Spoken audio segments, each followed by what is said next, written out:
500 को डाला हो पढ्दा आउँछ यो डाला बेच्दाखेरि 500 बेच्दा पढ्दा आउँछ हो कति आउँछ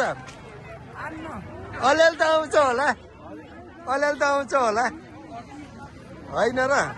ल यहाँ चाहिँ के हो यो सुपो चाहिँ कसरी हो